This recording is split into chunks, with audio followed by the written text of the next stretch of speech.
everyone, welcome to the nighttime tea review. This is your host Lily Rivers. I did a bit of a disappearing act again, my bad. I've just been pretty into the weather for a little while, but I'm here now. The fact that there's quite a bit happening definitely gave me extra motivation to get this out. I hope everyone is doing okay. Feel welcome to leave a comment or a like or both. If you like this kind of content, go ahead and subscribe. And let's get into it. Tonight, I'll be talking about the chapter after the prologue, Discovery, and the tweet storm that is happening today. Very exciting. At least it will be happening when this is uploaded.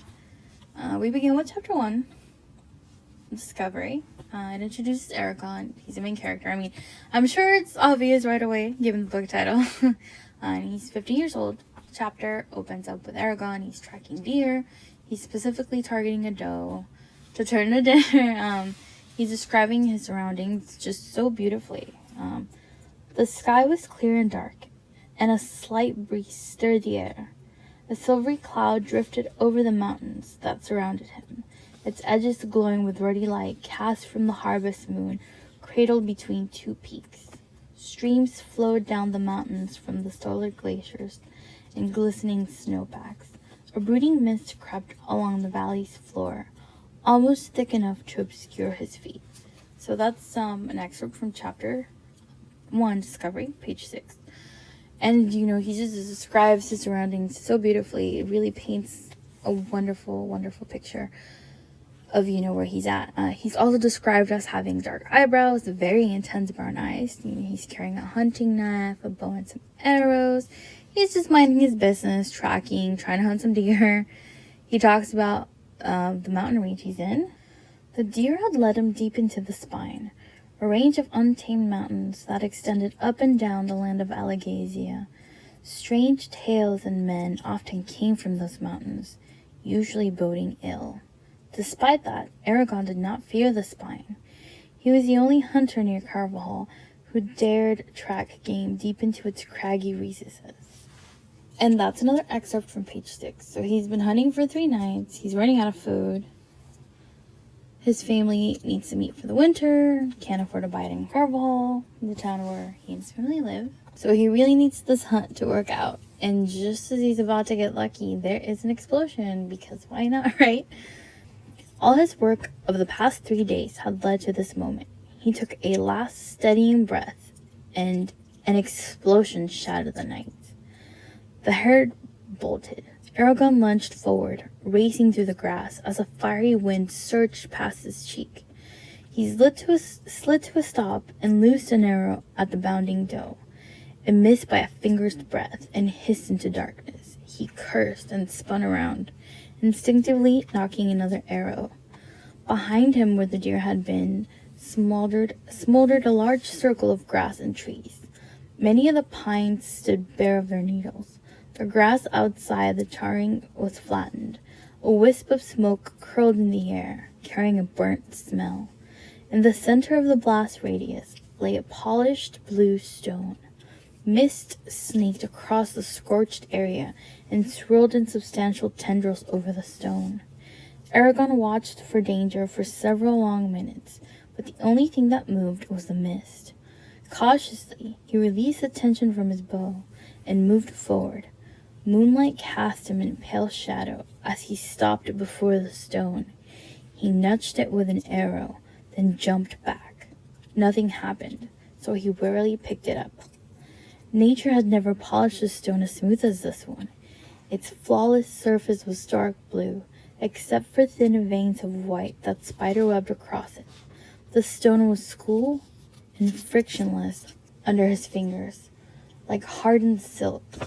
Oval and about a foot long, it weighed several pounds, though it felt lighter than it should have. So wow, that's definitely excerpt from page 7 going into page 8. It definitely paints the picture, it's just like wow. Then he starts asking himself, where it came from, why, what should he do with it? And he decides he's going to try his luck at either selling it or exchanging it for some food.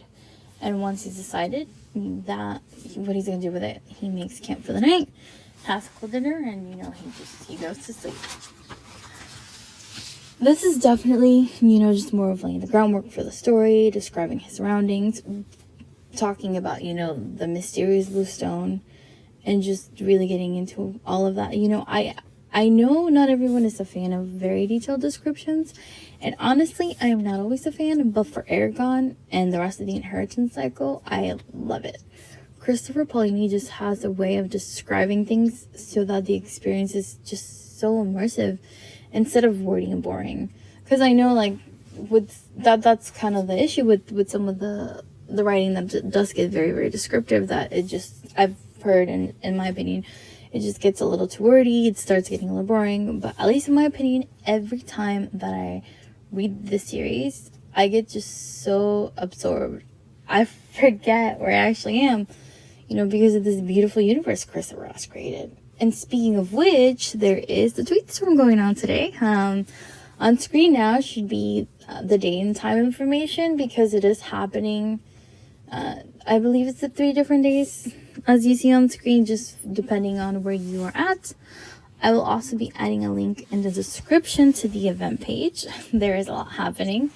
The main live stream, and of course the tweet storm itself, which is very exciting. It's awesome, to see all my fellow Alleghasians come out and support. It's a wonderful experience. And of course, I also always hope that these tweet storms will show Disney, who owns the rights, that there's a lot of interest, in having a remake. I personally would love a multi-season show to really do all the books justice, be able to tell the stories in the way that they deserve. Christopher did mention that Disney definitely took notice of the last tweet storm, so it's definitely doing something. I just hope it's enough. I've honestly been wanting a remake ever since they announced there would be no sequel to the atrocity of a movie that 20th Century Fox made. I even told myself that if I ever won the lottery, I'd just throw all that money at whoever owned the rights and ask to get a reboot. Today's tweet storm will be the third one, and it will be to quotation marks celebrate the 50th anniversary of the film adaptation, which everyone hates.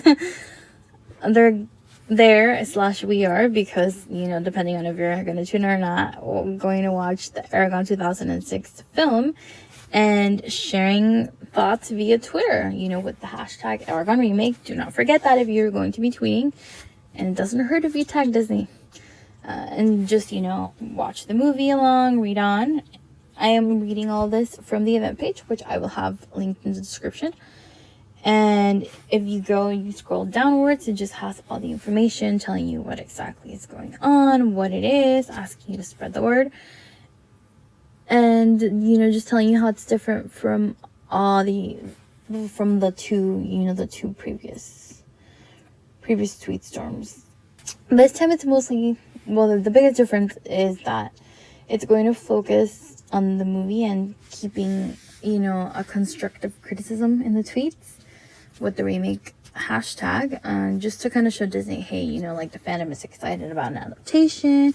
It'd be really easy to do because, here's a little constructive criticism of what you can tweak here and there, which in the case of movies, quite a lot, but it's not something that would be hard to do.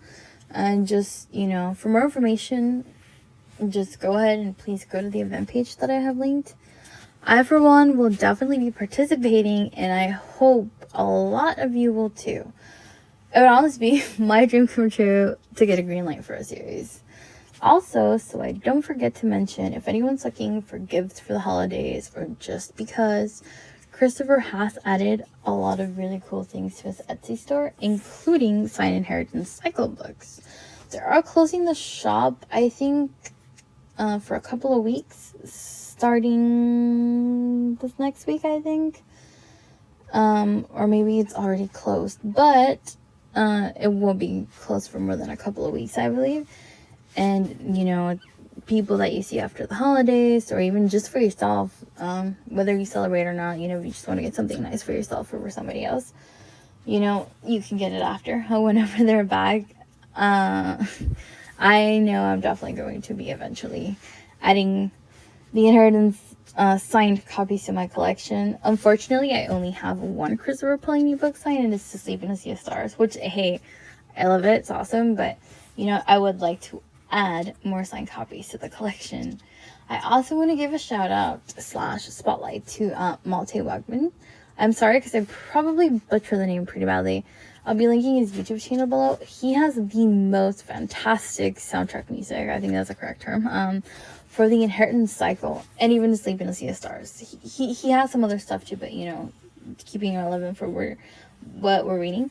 I love having it on the background while I read, honestly. It helps me immerse myself even more into the story for both, you know, the Inheritance Cycle and also when I'm doing my To Sleep in a Sea of Stars reading. It's just like even more like you were there. So definitely go check it out. There's even a theme for the tweet storms and it's super freaking awesome. So cannot recommend enough. I believe not too long ago I saw on Twitter or somewhere on socials that he is going to be, I believe, putting more out for the Inheritance Project and things like that. So very excited about that too.